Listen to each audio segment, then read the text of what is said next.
अस्सलाम वालेकुम दोस्तों, कैसे हैं आप लोग? ठीक हैं। इस वीडियो के अंदर हम डिस्कस करेंगे computation of court fees according to court fee act 1870। हम इस वीडियो में देखेंगे कि अदालत में जब हम मुकदमा दायर करते हैं तो अदालत में जो हमने फ़ी पे करनी होती है वो किस तरह कैलकुलेट की जाती है।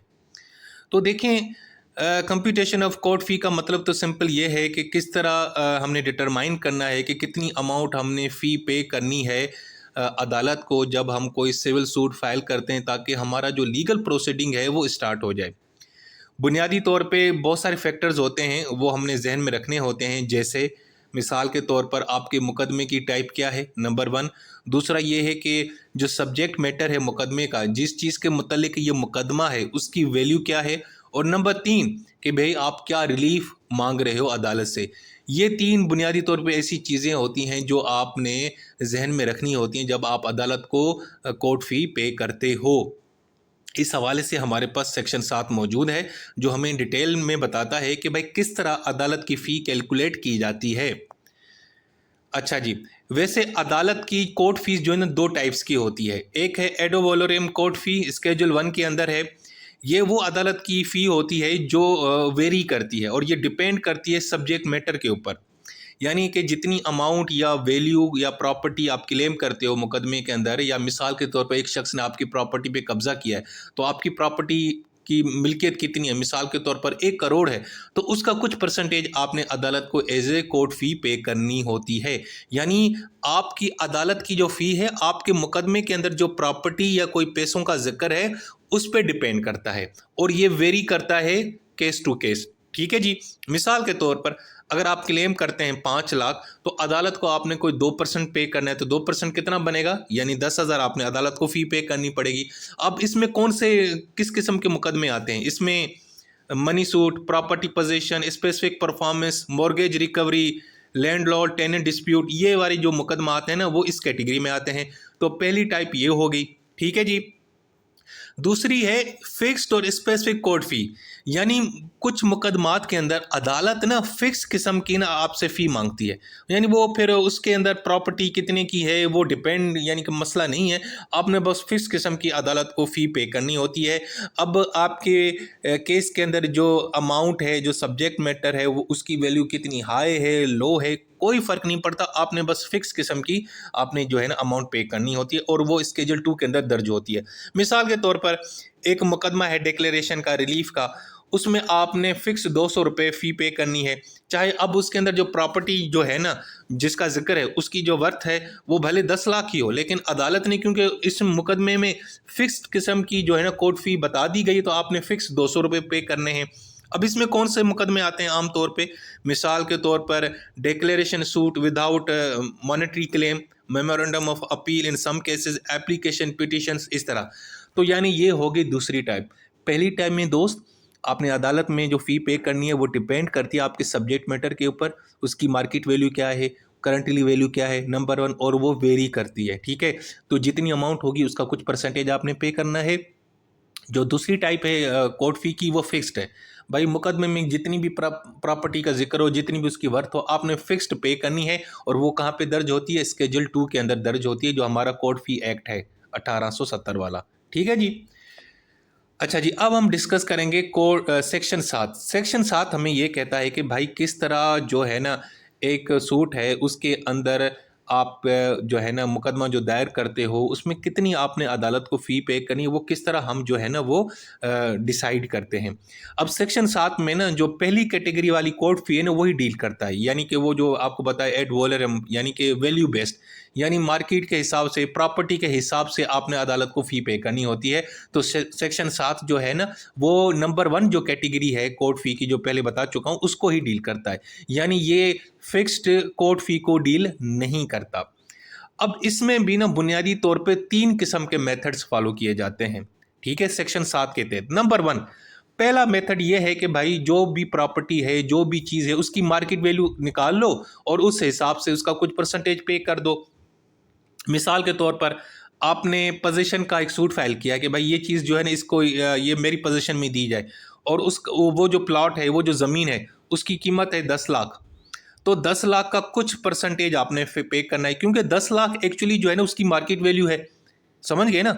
तो पहली जो तरीका है कि मार्केट वैल्यू के हिसाब से आपने अदालत को फ़ी पे करनी है, जो भी आपका सब्जेक्ट मैटर है, जो भी प्रॉपर्टी है, जो भी आप चीज़ क्लेम कर रहे हो। गुड हो गया। अब इसमें क्या होता है माजरत, इसमें क्या होता है कि दोस्तों कि 10 लाख जो है ना, अब उसके ऊपर कितनी परसेंटेज आपने पे करनी है ये डिपेंड करता है कि रिलेवेंट लॉ क्या है, वहाँ का लोकल लॉ क्या है, किस अदालत में आप गए हो, उस वक्त स्केड्यूल क्या चल रहा है। और दूसरा ये है कि वहाँ पे क्योंकि पंजाब, सिंध, बलूचिस्तान, केपी में ये जो कोर्ट फी में थोड़ी बहुत अमेंडमेंट भी की जाती हैं, तो ये थोड़ी बहुत यानी कि वेरी करती है कि अगर इतनी अमाउंट होगी तो कितनी परसेंटेज। लेकिन यानी कि आम तौर पे कॉमन सेंस ये आप जहन में रख लें कि वो ज़्यादा से ज़्यादा 1%, 2% या ज़्यादा से 3%, इससे ज़्यादा नहीं होता। यानी कि पूरी की पूरी अमाउंट तो पे नहीं करेंगे ना आप, जो प्लॉट की होगी, अगर यानी कि ये पॉसिबल ही नहीं है, ठीक है, नामुमकिन है। सो उसका कुछ परसेंटेज 1, 2, 3% आप पे करेंगे जो मार्केट वैल्यू होगी उस प्लॉट की। तो पहला तरीका ये हो गया इसमें। दूसरा इसमें आता है कि अगर मार्केट वैल्यू पता नहीं है किसी चीज़ की, तो फिर भाई क्या करेंगे, तो भाई उसके ऊपर फिर एक फार्मूला लगाया जाता है, और वो हर मामले के अंदर अलग अलग फार्मूला लगता है। मिसाल के तौर पर मैं एक एग्जांपल देता हूँ यहाँ पे, अगर एक मेंटेनेंस का सूट है, तो अब मेंटेनेंस में अब हमें पता नहीं है कि भाई उसकी मार्केट वैल्यू किस तरह कितनी है, वो तो नहीं है, तो हम कुछ खुद से ना उसकी कैलकुलेट एक फार्मूला लगा के उसकी वैल्यू निकालेंगे। मिसाल के तौर पर आप पूरे साल का जो मेंटेनेंस है वो क्लेम करते हो केस के अंदर। अब पर मंथ मेंटेनेंस कितना है, 5,000, पूरे साल का कितना बनेगा, 60,000। तो 60,000 का जो मेंटेनेंस है उसको हम फिर मल्टीप्लाई करेंगे 10 के साथ। ये मैं आपको एक मिसाल दे रहा हूँ समझाने के लिए कि बाज़ औक़ात हम क्या करते हैं, एक फार्मूला निकालते हैं, कभी 5 से मल्टीप्लाई करेंगे, कभी 10 से करेंगे, ठीक है ना। तो अगर हम 10 से मल्टीप्लाई करेंगे तो कितनी अमाउंट निकलेगी भाईजान, वो 60 लाख बन जाएगी, सॉरी 6 लाख बन जाएगी। अब वो जो 6 लाख है ना, ये हमारे पास एक वैल्यू आ गई मेंटेनेंस की ओवरऑल। अब उसका कुछ परसेंटेज हम पे करेंगे, ठीक है जी। सो दूसरा तरीका यह है आर्टिफिशियल फिक्शनल वैल्यू, यानी खुद से कोई वैल्यू निकाल लेंगे, एक कोई फार्मूला लगाएंगे, पूरे साल का जो प्रॉफिट होगा या पूरे साल की जो मेंटेनेंस होगी उसको 10 या 5 से मल्टीप्लाई करेंगे, उसमें से जितनी अमाउंट बनेगी उसका कुछ परसेंटेज हम अदालत को कोर्ट फी देंगे। तो ये हो गया दूसरा तरीका। उसके बाद आता है तीसरा, प्लेंटिफ्स ऑन वैल्यूएशन। बाज़ औक़ात जो प्लेंटिफ जो दरख्वास्त दायर करता है ना, वो खुद बता रहा है कि भाई फ़लाँ चीज़ की इतनी वैल्यू है, तो उस हिसाब से हम जो अदालत में कोर्ट फ़ी पे करते हैं। मिसाल के तौर पर मैं अदालत में एक मुकदमा दायर करता हूँ और कहता हूँ कि सर ये जो बिज़नेस है ना, इसमें मुझे ना एज ए जो है ना को ओनर डिक्लेयर किया जाए, क्योंकि भाई मेरे इस बिज़नेस के अंदर जो मैंने शेयर्स दिए हैं ना, वो 3 लाख दिए हैं। तो अब अदालत को पता चल गया कि भाई इस बंदे ने तो मैं खुद ही वैल्यू बता दी है कि शेयर की वैल्यू 3 लाख है, तो 3 लाख का कुछ परसेंटेज, अब उसमें से कुछ हम यानी कि कोर्ट फी निकाल के दे देंगे, ठीक है। यानी वो अब हमारे पास एक अमाउंट आ चुकी है। तो सेक्शन 7 के तहत दोस्तों 3 तरीके हैं। सबसे पहले के कोर्ट फी जो है ना, मार्केट वैल्यू जो प्रॉपर्टी होती है उसकी मार्केट वैल्यू के हिसाब से दिया जाएगा, उसका कुछ परसेंटेज। अगर मार्केट वैल्यू आपको पता नहीं है तो एक फार्मूला लगाएंगे, ठीक है।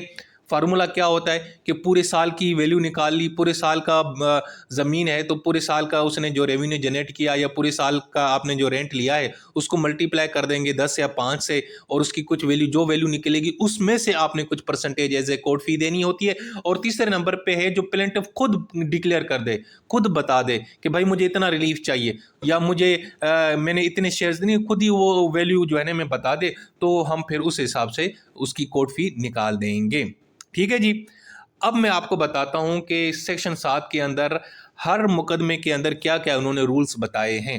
तो जनाब सबसे पहले आता है सूट फॉर मनी। भाई अगर पैसों का मुकदमा है, अभी आप लोगों ने गौर से सुना है यहाँ से, अगर पैसों का मामला है ना, यानी डैमेजेस क्लेम करने, कंपनसेशन या एरियर या लोन वगैरह, तो अब उसमें आपने कितनी अदालत को फ़ी पे करनी है, भाई जितनी अमाउंट आप क्लेम कर रहे हो ना उस हिसाब से आपको अदालत को फ़ी पे करनी पड़ेगी। मिसाल है, आप सूट फाइल करते हो रिकवरी का 1,50,000 का, तो अब आपने अदालत को कितनी फ़ी पे देनी है, 1,50,000 नहीं देनी, 1,50,000 नहीं देनी, उसका कुछ परसेंटेज निकाल के देना है। वो परसेंटेज कितना होगा वो डिपेंड करेगा भाई किस अदालत में गए हो, किस सूबे में हो, उसकी जुरिस्डिक्शन क्या है, वहाँ का कोर्ट फी जो एक्ट है उसका स्केड्यूल 1 में क्या क्या लिखा हुआ है वो देख के आपने बताना है। सो 1,50,000 का कुछ परसेंटेज अगर निकालेंगे तो कितना बनेगा, वो 1,500 3,000 से बीच में आपने अदालत को कोर्ट फी देनी है।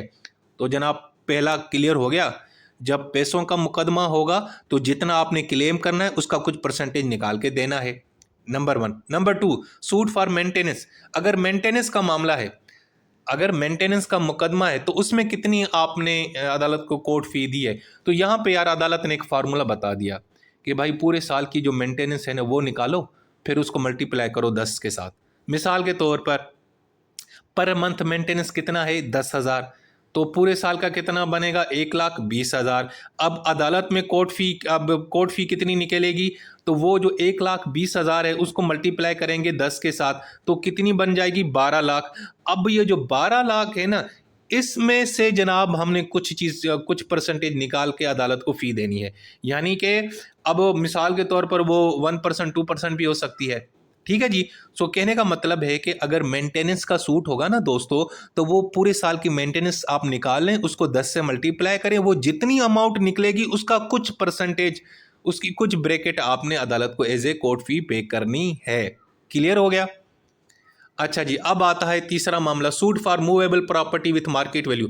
भाई अगर आपके पास कोई ऐसी प्रॉपर्टी है जो मूवेबल है, यानी गाड़ी, ज्वेलरी, तो उसकी जो मार्केट में जो वैल्यू है ना, उस हिसाब से आपने कोर्ट फी देनी है। ये बड़ा सिंपल है। मिसाल के तौर पर आपका मोबाइल चोरी हो जाता है और उसकी वो आप मोबाइल आपने 80,000 में लिया था, तो अदालत में अब आप जो फ़ी पे करोगे, 80,000 का कुछ परसेंटेज 1 या 2%, यानी 800 से लेकर 1200 के बीच में आपने अदालत को फ़ी पे करनी है। ठीक हो गया।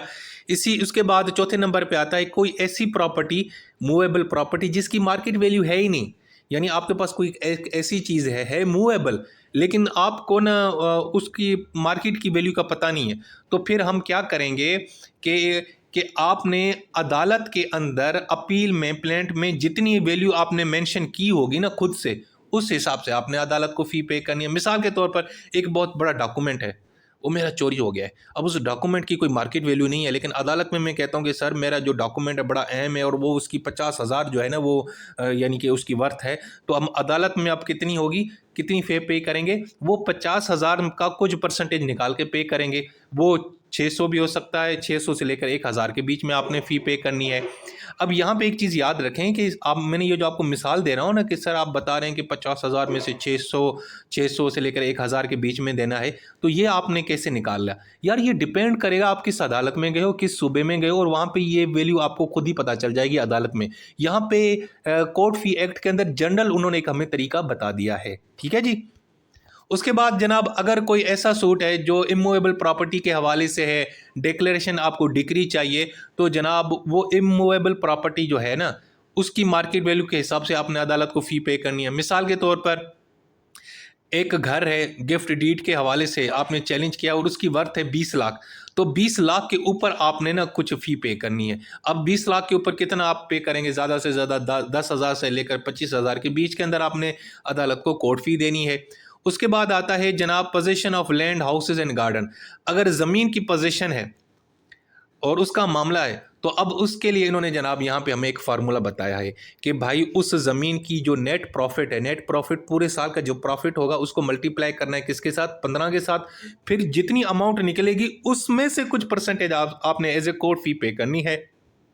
मिसाल लेने, एक ज़मीन है, उसका प्रॉफिट है पूरे साल का 25,000, 15 से मल्टीप्लाई करेंगे तो कितना बनेगा, 3,75,000। अब 3,75,000 से कुछ परसेंटेज फ़ी निकाल के हमने, यानी कि परसेंटेज निकाल के अदालत को फ़ी पे करनी है।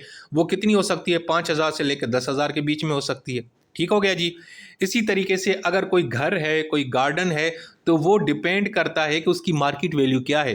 मार्केट वैल्यू के हिसाब से हमने अदालत को कोर्ट फी देनी है। मिसाल के तौर पर एक घर है, उसकी जो वर्थ है वो 50 लाख है मिसाल के तौर पर, तो उसकी हमने कुछ परसेंटेज पे करनी है, वो 25,000 से 40,000 के बीच में हो सकती है। अच्छा जी, उसके बाद देखेंगे to enforce right of preemption या वैल्यू ऑफ लैंड का कोई मामला है, तो वहाँ पे हुकूमत ने जो नोटिफाई किया होता है ना इंडेक्स, कि इसकी इतनी वैल्यू है, उस हिसाब से देंगे। अगर ज़मीन है 10 लाख की मिसाल के तौर पर, तो 10 लाख का कुछ परसेंटेज 5,000 से लेकर 15,000 के बीच में हम दे देंगे। इसी तरीके से अगर हाउस और गार्डन है और वहाँ पे प्रीएम्पशन का मामला है, राइट ऑफ प्रीएम्पशन है, तो मार्केट वैल्यू जो बनती है वही आपने उसमें से कुछ परसेंटेज निकाल के आपने कोर्ट फी करनी है, कोर्ट फी पे करनी है। अच्छा जी, अब अगर हम देखते हैं कि भाई कोई लैंड रेवेन्यू का मामला है और उसमें आपका इंटरेस्ट का मसला है, interest of assignee of land revenue, तो उसका इन्होंने भाईजान फार्मूला बताया यहाँ पे। क्या फार्मूला बताया है कि भाई वो जो ज़मीन है उसका पूरे साल का, पिछले साल का प्रॉफिट नंबर 1 प्लस मल्टीप्लाई किसके साथ करना है, 15 के साथ। अब अगर प्रॉफिट है 15,000 तो मल्टीप्लाई करेंगे 15 के साथ तो कितना बनेगा, 20, यानी कि 2,25,000। अब 2,25,000 का कुछ परसेंटेज निकाल के हमने कोर्ट फी पे करनी है, वो 3,000 से लेकर 6,000 के बीच में हो सकता है। उसके बाद अगर कोई ज़मीन है उसकी अटैचमेंट आपने सेट असाइड करनी है, तो यहाँ पे फिर उन्होंने बताया है कि भाई वो ज़मीन की जो अमाउंट है या इंटरेस्ट की जो अमाउंट है उसमें से कुछ परसेंटेज निकाल के देना है। मिसाल के तौर पर ज़मीन की जो ज़मीन आप अटैच करना चाहते हैं सेट असाइड, उसकी जो अमाउंट है वो 5 लाख है, तो फ़ी कितना देने होगी उसकी 1 या 2%, तो कितना बनेगा, 7,000 से लेकर 10,000 के बीच में देना पड़ेगी आपको कोर्ट फी। उसके बाद अगर मॉर्गेज आपने फोरक्लोज या रिडेम करना है, तो जितनी अमाउंट आपने सिक्योर की है ना मॉर्गेज के अंदर, उस हिसाब से आपने करना है। मिसाल के आपका मॉर्गेज लोन है 8 लाख का, तो फी जो निकलेगी वो 8 लाख का कुछ परसेंटेज निकलेगी, वो 10,000 से लेकर 15,000 के बीच में हो सकती है। अच्छा जी, उसके बाद अगर स्पेसिफिक परफॉर्मेंस का मामला है, कोई सेल कॉन्ट्रैक्ट है, तो सेल कॉन्ट्रैक्ट में जितनी कंसिडरेशन का जिक्र है, जितनी अमाउंट का जिक्र है, उस हिसाब से आपने करना है। मिसाल के तौर पर आप एक मुकदमा दायर करते हो, कहते हो कि जी फलां बंदे ने सर मुझे 7 लाख देने थे, वो उसने मुझे नहीं दिए। अब 7 लाख जो है ना, उसकी कुछ परसेंटेज निकाल के आपने अदालत को फ़ी पे करनी है। यानी 7 लाख हम अदालत को पे नहीं करेंगे दोस्तों, उसका कुछ परसेंटेज निकालेंगे, और वो डिपेंड करता है किस सूबे में हमारी अदालत है, वहाँ का स्केड्यूल क्या कहता है, लोकल लॉज क्या कहते हैं, उन्होंने कोई अमेंडमेंट तो नहीं की। ठीक है जी। इसी तरीके से अगर मॉर्गेज कॉन्ट्रैक्ट है, उसमें भी वही है कि मॉर्गेज कॉन्ट्रैक्ट में जितनी अमाउंट आपने सिक्योर की है ना, प्रिंसिपल लोन अमाउंट, उसका कुछ परसेंटेज आपने निकाल के देना है। अगर 10 लाख है तो 10 लाख का मॉर्गेज लोन है, तो उसकी अदालत की फ़ी आमतौर पर 10,000 से लेकर 15,000 के बीच में बनेगी।